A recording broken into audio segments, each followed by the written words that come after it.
분명히 그가 우리의 아픔을 짊어지셨다. 이사야 53장. 수천 년 전에 기록된 이 약속은 오늘날에도 여전히 살아있고 현실 속에서도 진리로 존재한다. 하나님의 말씀은 단순한 옛 문장이 아니다. 그 안에는 상황을 바꾸고 육체를 회복시키며 상처 입은 마음을 치유할 수 있는 힘이 담겨 있다. 진짜 믿음은 단순히 말을 반복하거나 전통을 따르는 것이 아니다. 그것은 깊은 길이며 빌리 그레엄과 같은 하나님의 사람들도 그 길을 배우고 세상에 전했다. 하지만 이 신비에는 많은 이들이 말하지 않는 조용한 부분이 있다. 누군가가 힘든 진단을 받는 순간을 떠올려보라. 혹은 사랑하는 사람이 의학으로 설명할 수 없는 고통 속에서 조용히 싸우고 있는 모습을 상상해 보라. 그런 순간 영혼은 답을 갈망한다. 눈에 보이지 않는 무언가, 오직 하나님께로부터 오는 희망을 찾게 된다. 바로 그때 성경은 우리의 발걸음을 인도하는 빛이자 상처를 싸매는 향유가 되어줍니다. 기독교 신앙은 결코 육체와 영혼을 분리하지 않았습니다. 예수님은 맹인을 고치셨고 그들을 용서하셨습니다. 그는 중풍병자를 복시키셨고 그들을 해서 해방시키셨습니다. 예수님에게 있어서 치유는 아버지의 사랑의 표현이었고 어떤 병이든 육체적이든 영적이든 하나님의 말씀 일권위 앞에서는 견딜 수 없었습니다. 20세기의 가장 위대한 복음 전도자 중 한 사람인 빌리 그레엄은 진정한 치유가 영혼에서 시작되지만 거기서 멈추지 않는다는 것을 깊이 이해했습니다. 그는 믿음이 마법의 공식이 아니라 그리스도와의 살아있는 관계라고 가르쳤습니다. 그리고 그 관계 안에는 성경 속에 조용히 숨겨진 강력한 원리가 있으며 세상이 줄 수 없는 진정한 치유로 우리를 이끄는 비밀이 있습니다. 수년 동안 많은 그리스도인들이 기적적인 치유를 구해왔고 실제로 몇몇은 일어났습니다. 그러나 몇 명이나 질병의 영적 뿌리를 이해했을까요? 몇 명이나 그 병기 자연적인 것인지 아니면 영적인 것인지 분별했을까요? 몇 명이나 간절한 기도를 넘어 능동적인 믿음과 진실한 고백, 온전한 순종의 영역으로 들어갔을까요?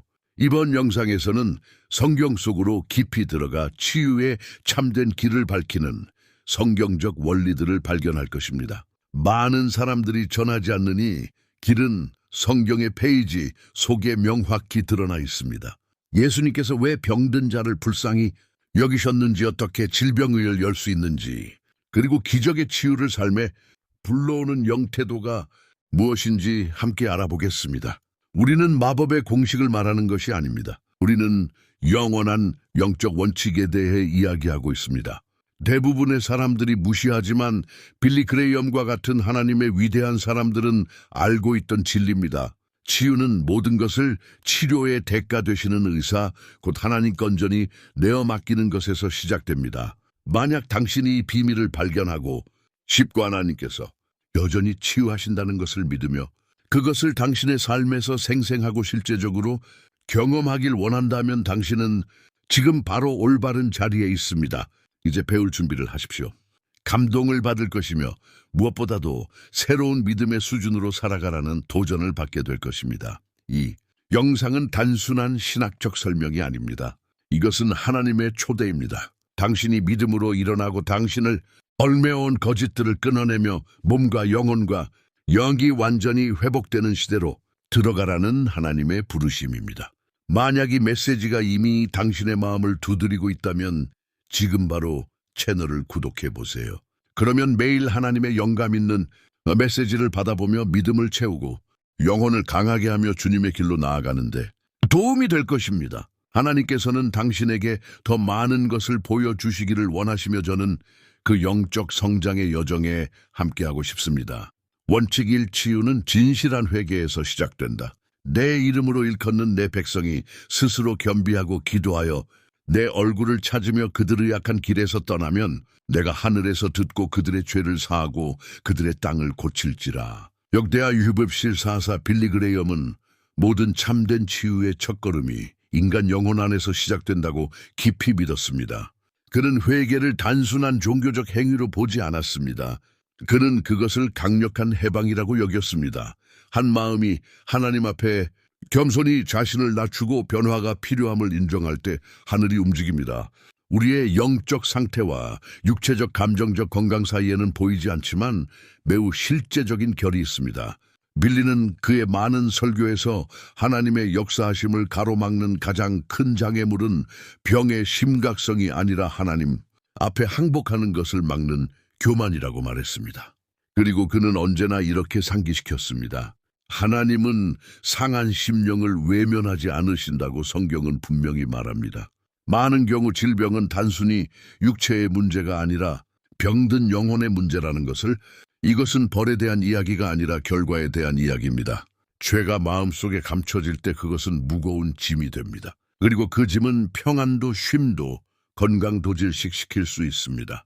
그렇기에 진실한 회개는 큰 능력을 갖습니다. 그것은 그 짐을 제거하고 하나님께서 온전히 역사하실 수 있도록 길을 여는 것입니다. 시편 기자 다윗은 이렇게 솔직하게 말했습니다. 내가 죄를 숨겼을 때 내 몸이 쇠약해졌다. 이 말은 시편 32편에 나옵니다. 비유가 아닙니다. 그는 죄책감이라는 영적 고통이 육체적으로도 영향을 미쳤음을 실제로 느낀 것입니다. 그러나 죄를 고백한 순간 치유는 시작되었습니다. 먼저 영혼에서, 그 다음에 육체에서. 덕터 빌리 그레이엄은 그의 집회에서 이러한 이야기를 자주 전했습니다. 그중 하나는 아내에 대한 깊은 분노를 품고 살던 한 남자의 이야기였습니다. 그는 늘 병을 앓고 있었고 설명할 수 없는 통증에 시달렸습니다. 수많은 병원을 다니고 약도 복용하며 검사를 했지만 아무것도 해결되지 않았습니다. 그러던 어느 날 용서와 회개에 대한 설교를 듣고 그는 집에서 무릎을 꿇고 울기 시작했습니다. 하나님께 그리고 아내에게 용서를 구했습니다. 그리고 그 다음 주 그는 치유되었습니다. 이런 변화는 생각보다 훨씬 자주 일어납니다. 우연이 아닙니다. 이것은 영적 원리입니다. 지금 이 영상을 보고 있는 누군가는 어떤 검사로도 설명되지 않는 통증을 겪고 있을지 모릅니다. 이름 없는 슬픔, 이유 없는 피로감에 시달리고 있을지도 모릅니다. 그 근원이 당신이 예상치 못한 곳에 있을 수 있습니다. 교만, 상처, 숨겨진 죄. 그러나 여기 좋은 소식이 있습니다. 하나님의 용서는 진실한 기도 한마디 거리에 있습니다.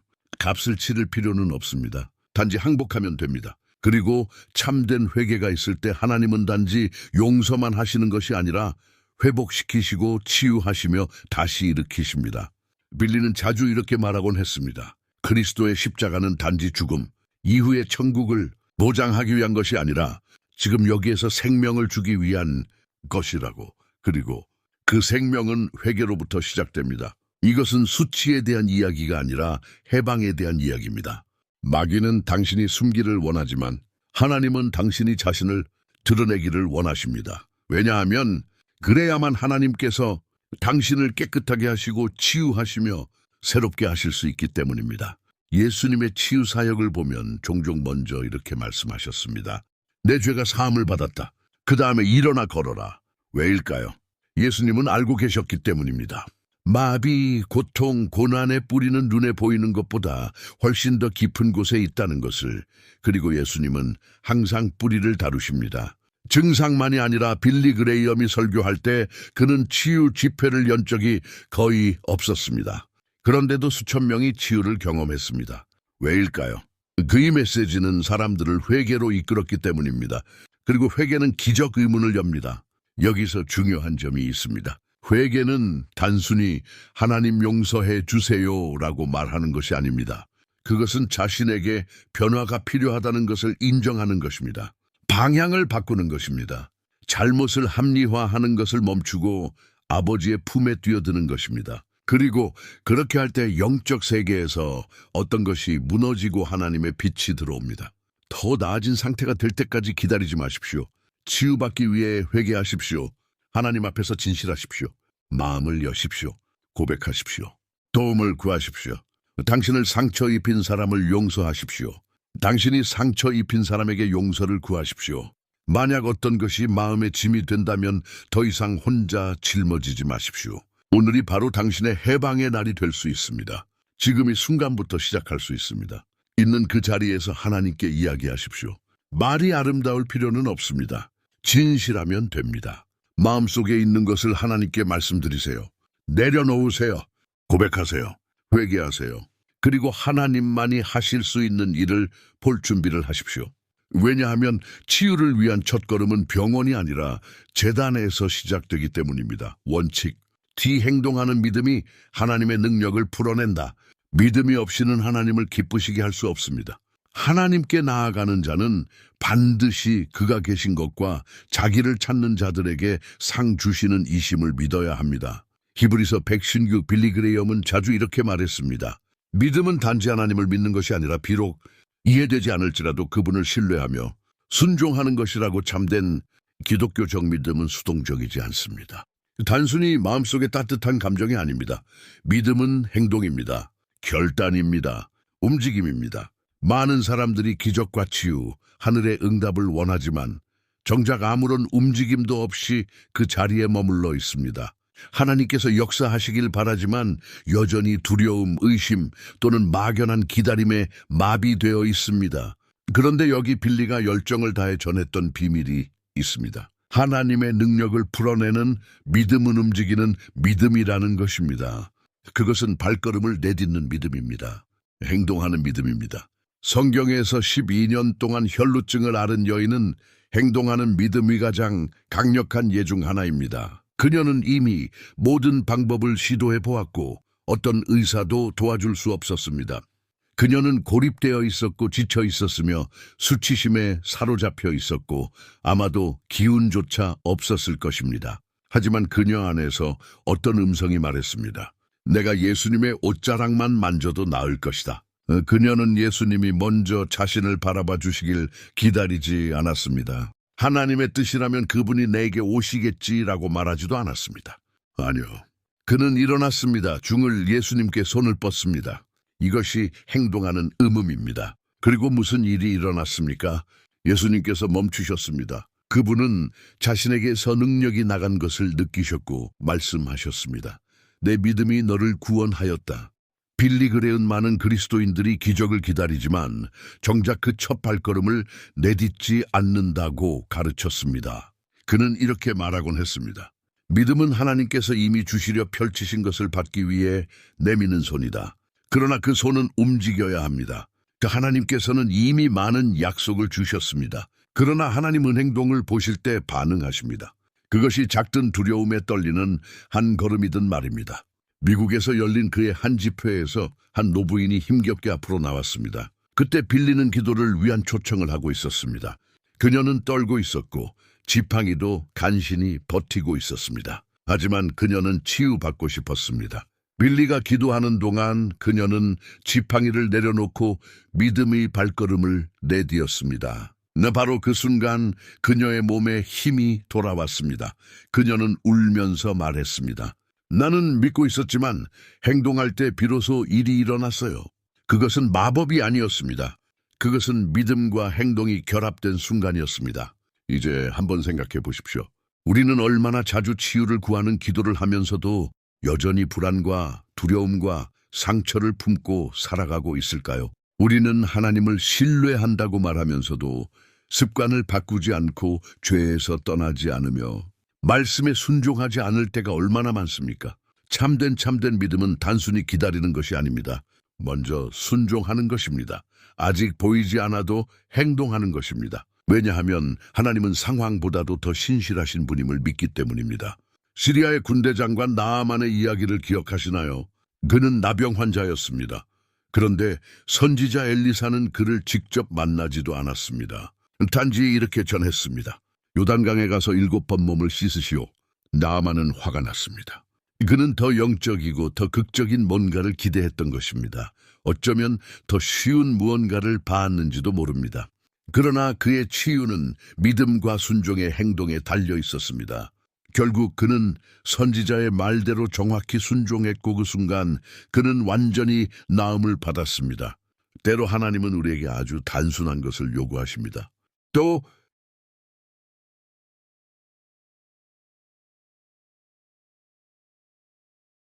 어떤 때는 도전적인 것을 요구하시기도 합니다. 그러나 기적은 순종 이후에 일어납니다. 그 이전이 아닙니다. 빌리 그레이엄은 자주 말했습니다. 믿음은 감정이 아니라 결단이다. 그리고 종종 믿음은 침묵 속에서 그리고 지속적인 인내 속에서 그 힘을 드러냅니다. 그는 한 청년에 대한 이야기를 들려주곤 했습니다. 그 청년은 수년 동안 어떤 중독으로부터 자유를 구하며 기도해 왔습니다. 예배에 참석했고 울었고 부르짖었습니다. 하지만 여전히 자신을 끌어내리는 친구들과의 관계를 끊지 못하고 있었습니다. 어느 날 빌리는 그의 눈을 바라보며 이렇게 말했습니다. 하나님은 이미 내 기도를 들으셨다. 이제는 네가 행동할 차례다. 그날 그는 자신을 묶고 있던 모든 것을 끊기로 결단했습니다. 그리고 얼마 지나지 않아 그는 자유를 경험했습니다. 왜냐하면 진짜 믿음은 끊고 바꾸고 행하는 믿음이기 때문입니다. 만약 지금 당신이 육체적, 감정적, 영적 치유를 구하고 있다면 스스로에게 이렇게 물어보십시오. 내 믿음은 지금 행동하고 있는가? 아니면 단지 기다리고만 있는가? 하나님께서 이미 내게 말씀하신 것, 내가 아직 하지 않고 있는 것은 무엇인가? 하나님께서 보여주신 발걸음을 나는 두려움이나 의심 때문에 미뤄두고 있지는 않은가?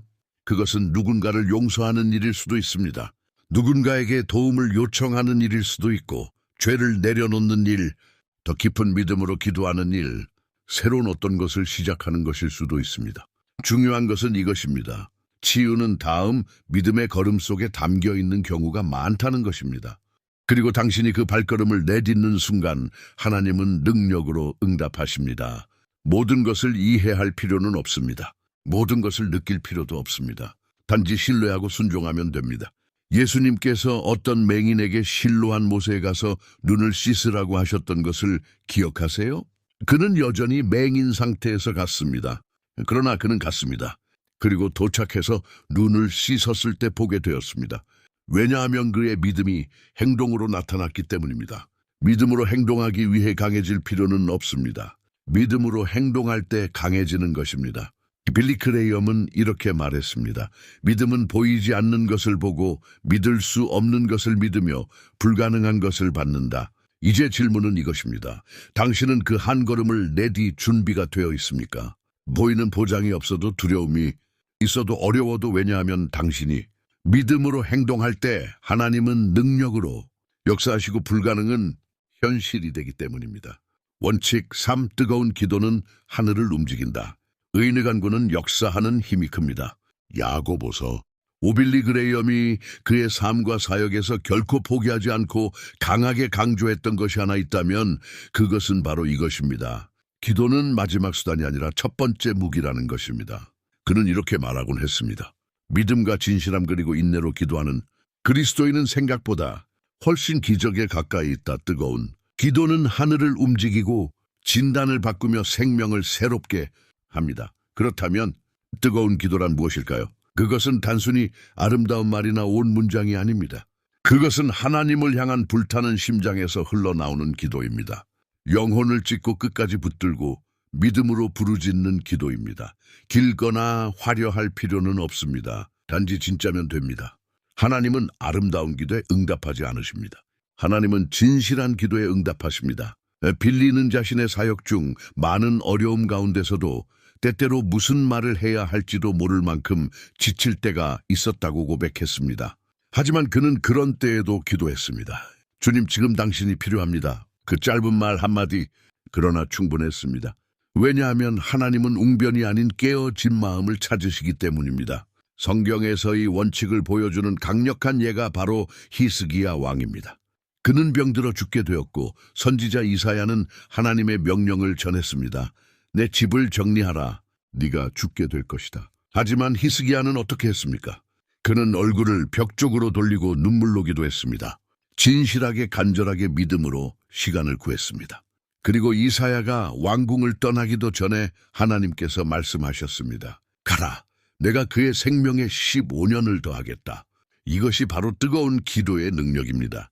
그것은 하나님을 설하는 것이 아닙니다. 하나님은 이미 우리를 사랑하십니다. 그러나 그 기도는 우리의 마음을 하나님의 뜻과 연결시키고 때로는 절대 변하지 않을 것 같던 것조 바꾸게 만듭니다. 빌리는 말하곤 했습니다. 많은 사람들이 기적을 보지 못하는 이유는 너무 빨리 기도를 포기하기 때문이다. 주일 기도하다가 멈추고 나 두려움 속에서 기도하며 하나님께서 정말 역사하실 것이라는 기대 없이 기도합니다. 하지만 믿음으로 기도하는 사람, 지쳐도 울면서도 이해하지 못해도 기도하는 사람은 응답에 아주 가까이 있습니다. 그러니 지금 멈추지 마십시오. 당신의 기도가 하늘을 움직이고 있습니다. 하나님은 듣고 계십니다. 그리고 때가 되면 반드시 응답하십니다. 한 번은 멕시코에서 열린 집회 중 한 여인이 빌리 그레이엄에게 눈물 흘리며 다가왔습니다. 그녀는 말했습니다. 12년 동안 제 아들을 위해 기도해왔어요. 그는 마약에 빠져 있고 많이 아파요. 하지만 저는 하루도 빠지지 않고 매일 기도했어요. 그날 밤 아무도 예상하지 못했던 일이 일어났습니다. 그 아들이 아무런 연락 없이 그 집회에 나타난 것입니다.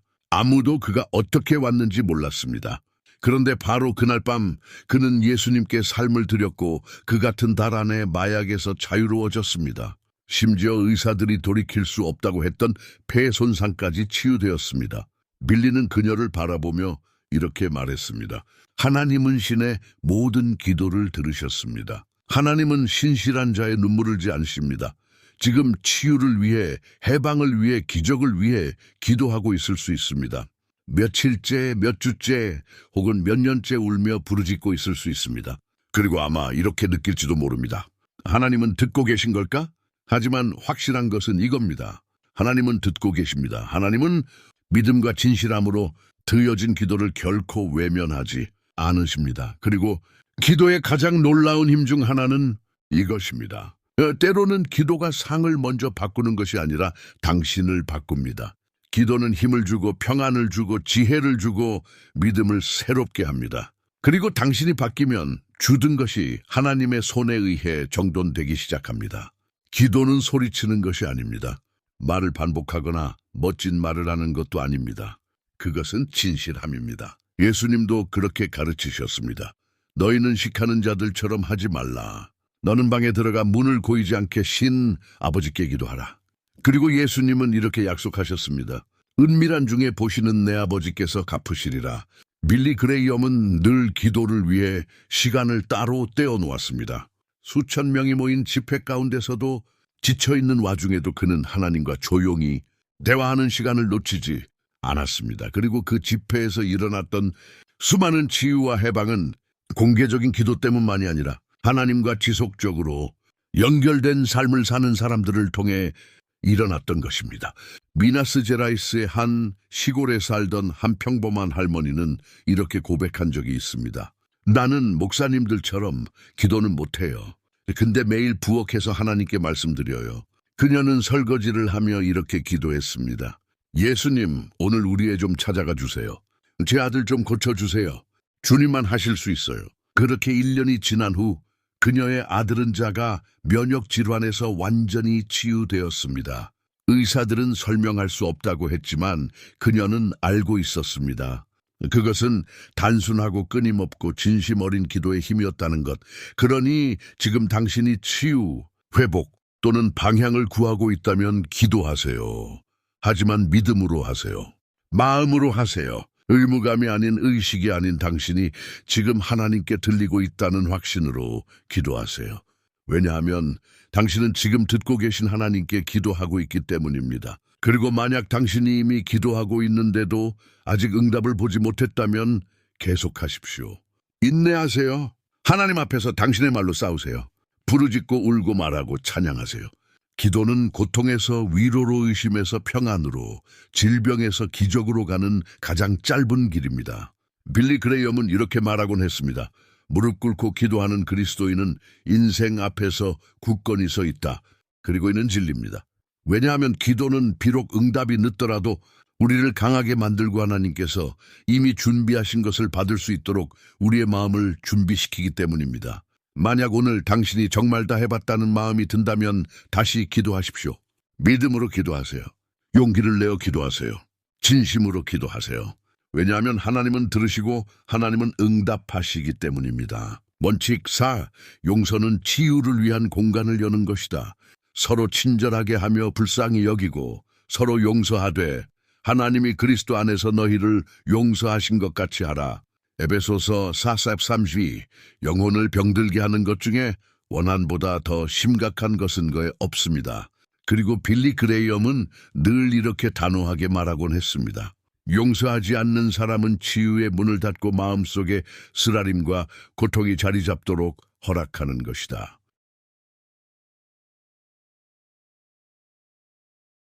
그는 이렇게 가르쳤습니다. 용서는 감정이 아니라 선택이며 그 선택은 먼저 용서하는 사람 자신을 자유롭게 만든다. 우리는 치유에 대해 들을 때 보통 이렇게 생각합니다. 약수술, 기도, 금식. 그러나 우리는 자주 마음속을 들여다보며 이렇게 질문하는 것을 잊습니다. 혹시 내가 아직도 누군가를 미워하고 있는가? 빌리의 관점에서 용서하지 않음은 하나님의 역사를 가로막는 가장 심각한 영적 장벽 중 하나였습니다. 그는 많은 집회에서 사람들을 위해 치유를 위해 기도하곤 했습니다. 그러나 어떤 이들은 계속해서 해방을 경험하지 못했습니다. 그리고 대화를 나눠보면 종종 그들의 마음속에는 절대 용서할 수 없다고 여기는 누군가가 있었다는 사실이 드러났습니다. 여기서 우리가 붙잡아야 할 강력한 영적 원칙이 있습니다. 용서한 상대가 옳았다고 인정하는 것이 아닙니다. 용서란 더 이상 자신이 받은 상처에 묶이지 않겠다고 선택하는 것입니다. 용서한 정의를 하나님께 맡기고 원망의 감옥에서 벗어나는 것입니다. 당신이 진정한 치유를 원한다면, 당신의 기도가 능력을 가지길 원한다면 마음 깊은 곳을 살펴보십시오. 혹시 아직 풀지 못한 용서의 문제는 없는지 하나님은 그곳부터 치유하시길 원하십니다. 예수님은 기도에 대해 가르치실 때 매우 분명하게 말씀하셨습니다. 우리가 우리에게 죄 지은 자를 용서한 것같이 우리 죄를 사하여 주옵시고, 예수님은 우리가 받는 용서와 주는 용서를 연결시키셨습니다. 이것은 가벼운 문제가 아닙니다. 그분은 용서하지 않는 마음이 은혜의 흐름을 막는다는 것을 아셨기 때문입니다. 어쩌면 당신은 오랫동안 치유를 위해 기도해 왔을 것입니다. 기도하고 금식하고 말씀을 읽고 모든 것을 제대로 하고 있을 수도 있습니다. 그런데도 여전히 무거운 마음, 풀리지 않는 내면의 매듭, 쉽게 사라지지 않는 감정의 피로감이 남아있을 수 있습니다. 그리고 그 이유는 마음속 깊이 묻어둔 상처와 미움 때문일 수 있습니다. 우리가 말하는 것은 단순한 상처가 아닙니다. 어쩌면 당신이 겪은 고통은 깊고 그 배신은 실제였고 그 외면은 잔인했을지 모릅니다. 그러나 그럼에도 불구하고 하나님은 우리에게 용서를 명하십니다. 상대가 자격이 있어서가 아니라 우리가 자유로워져야 하기 때문입니다. 빌리 그레이엄은 이렇게 말하곤 했습니다. 원망은 독을 마시고 상대가 죽기를 바라는 것과 같다. 이 표현은 원한이 어떻게 작동하는지를 정확히 보여줍니다. 그것은 그것을 품고 있는 사람을 병들게 합니다. 생각을 오염시키고 몸을 해치며 영혼을 무겁게 짓누릅니다. 빌리의 집회 중 소개된 간증 가운데 한 여성 헬렌의 이야기가 있습니다. 그녀는 15년 넘게 만성 편두통에 시달리고 있었습니다. 모든 치료를 받아보았지만 아무 효과가 없었습니다. 그러던 중 용서에 대한 설교를 들으면서 하나님께서 그녀의 마음 한 구석을 강하게 건드리셨습니다. 그녀를 버리고 떠난 아버지에 대한 미움이었습니다. 그녀는 아버지를 다시 언급하는 것도 싫어했습니다. 그런데 그날 그녀는 기도하며 용서하기로 결단했습니다. 쉬운 일이 아니었습니다. 그녀는 울었고 손이 떨렸습니다. 그러나 그녀는 입을 열어 말했습니다. 아버지 예수님의 이름으로 당신을 용서합니다. 그리고 그 다음 주 통증이 사라졌습니다. 헬렌은 교회에 와서 이렇게 간증했습니다. 내 영혼에서 무게가 빠져나갔고 함께 육체의 고통도 사라졌습니다. 이것이 바로 용서의 힘입니다. 그것은 자유케 하며 치유 위기를 여는 영적 문입니다. 하지만 주의할 점도 있습니다. 용서가 망각을 의미하는 것은 아닙니다. 반드시 다시 그 사람과 가까이 지내야 한다는 뜻도 아닙니다.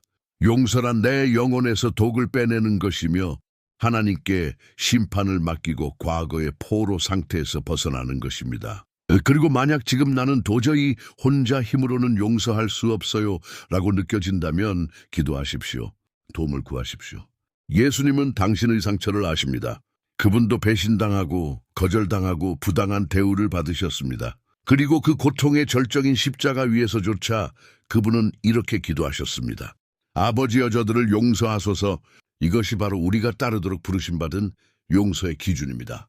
성령님의 도우심으로 가장 깊은 상처조차도 우리는 용서할 수 있습니다. 빌리엄은 늘 강조했습니다. 용서하지 못한 채 아픈 마음을 간직하고 있는 사람은 온전한 치유를 경험할 수 없다. 그는 진정한 용서를 믿음과 겸손의 가장 강력한 행위 중 하나로 여겼습니다.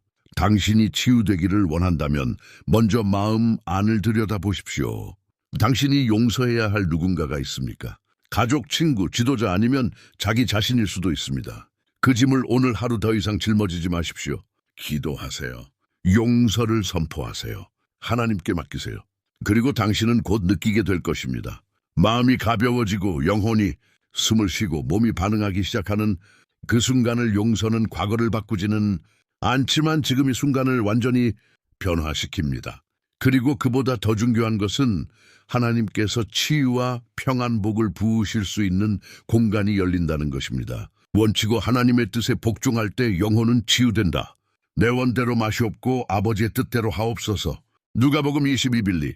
그레이엄은 많은 이들이 처음에는 받아들이기 어려워했지만 그 의미를 깨달은 사람들은 말할 수 없는 평안을 경험했다고 말했습니다. 가장 강력한 치유는 항상 육체적인 치유가 아니라 영혼의 치유이며 그 치유는 우리가 하나님의 뜻에 전이 항복할 때 이어진다는 것입니다. 많은 사람들에게 하나님의 뜻에 순복하는 것은 포기처럼 들릴 수 있습니다. 하지만 그렇지 않습니다. 하나님의 뜻에 자신을 맡긴다는 것은 고통에 순응하는 것이 아니라 우리가 이해하지 못해도 아버지께서 가장 선한 길을 아신다는 것을 신뢰하는 것입니다. 그리고 이 전적인 항복의 순간 우리의 마음은 참된 안식을 경험합니다. 불안은 평안으로 바뀌고 아픔은 여전히 남아있을지라도 그것이 영혼을 지배하지는 못하게 됩니다. 예수님께서 이 진리를 직접 몸으로 보여주셨습니다. 겟세마네 동산 십자가를 앞두고 그분은 세 번이나 이렇게 기도하셨습니다. 아버지 할 수만 있다면 이 잔을 내게서 지나가게 하옵소서. 그러나 곧 이렇게 덧붙이셨습니다.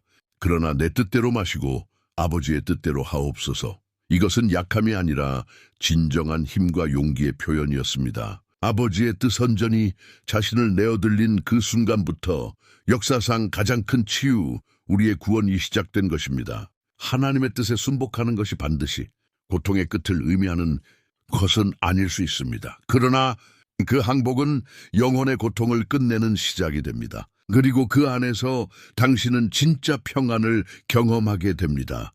하나님은 그 자리에서 당신의 영혼을 치유하시기 시작하십니다. 빌리 그레이엄은 그의 사역 중 수많은 기적의 치유를 경험한 사람들을 만났다고 고백했습니다. 하지만 그가 가장 깊이 기억하는 이야기들 중 일부는 육체적인 치유는 받지 못했지만 영적으로 완전히 변화된 사람들의 이야기였습니다. 그들은 삶의 마지막 순간까지도 평안, 기쁨, 그리고 천국에 대한 확고한 소망으로 살아갔습니다. 그중 한 이야기는 단 10살의 소녀 레이첼에 관한 것이었습니다. 그녀는 말기 백혈병을 앓고 있었고 부모는 기적을 위해 기도했고 교회는 금식하며 중보했으며 빌리 자신도 직접 그녀를 위해 기도했습니다. 하지만 육체적인 치유는 일어나지 않았습니다. 그럼에도 불구하고 레이첼은 늘 이렇게 말했습니다. 예수님이 을쳐주셨어요. 그녀는 웃으며 천국에 대해 기쁨으로 이야기했고 기도할 때마다 평안을 느낀다고 말했습니다. 삶의 마지막 주간 그녀는 자신이 있는 병실의 찬양을 틀어달라고 부탁했고 예수님에 관한 그림을 그리고 나는 두렵지 않아요. 왜냐하면 예수님과 함께 살 거니까요. 쓴 메모를 남겼습니다. 그녀는 믿음으로 가득 찬 마음으로 주님 품에 안겼습니다. 그리고 그녀의 어머니는 나중에 이렇게 고백했습니다. 우리는 기적을 구했지만 하나님은 우리에게 더 큰 기적을 주셨습니다. 그분은 우리에게 신뢰하는 법을 가르쳐 주셨어요. 빌리는 늘 이렇게 말했습니다. 가장 중요한 치유는 영혼의 치유입니다. 그리고 그 치유는 이 땅에서의 삶이 한순간의 숨결에 불과하다는 것을 깨달을 때 시작됩니다. 때로 하나님은 몸을 고치십니다. 그러나 어떤 때는 우리 마음을 고치셔서 영혼을 준비시키십니다. 하나님의 뜻에 항복하는 것은 믿음 없음이 아닙니다. 그것은 영적 성숙입니다. 그것은 이렇게 말하는 것입니다. 주님, 저는 기적을 원하지만 그보다 더 원합니다. 주님의 뜻을. 왜냐하면 주님은 선하시고 지금 일어나는 모든 것을 다 이해하지 못해도 저는 신뢰합니다. 사실 많은 고통과 질병은 하나님의 역사하심에 대한 우리의 저항 때문에 더 무겁게 느껴지기도 합니다. 우리가 모든 것을 통제하려고 할 때 우리가 하나님이 예상 외의 방식으로 일하시는 것을 받아들이지 못할 때 고통은 더욱 커집니다. 밀리는 이 부분에 대해 경고하곤 했습니다. 많은 그리스도인을 무너뜨리는 것은 고통 그 자체가 아니라 고통 가운데서 하나님께 저항하는 마음입니다. 그리고 그는 가르쳤습니다. 우리가 통제권을 내려놓고 마음을 하나님께 완전히 만면초자연적인 일이 일어납니다. 영원히 치유되는 것입니다. 복종은 체념이 아닙니다. 그것은 신뢰입니다. 그것은 하나님은 결코 실수하지 않으신다는 진안에서 안식하는 것입니다. 심지어 하나님의 침묵조차도 때때로 우리를 위한 가장 깊은 역사일 수 있습니다. 욥을 생각해 보십시오. 그는 모든 것을 잃었습니다. 가족, 건강, 재산, 전부. 하지만 그 모든 고통의 한가운데서 그는 이렇게 선포했습니다. 여호와께서 주셨고 여호와께서 거두셨으니 여호와의 이름이 찬송을 받으실지니이다. 이러한 항복의 태도는 자연스러운 반응이 아닙니다. 이것은 자존심과 두려움, 불신으로부터 치유된 영혼에서만 나오는 태도입니다.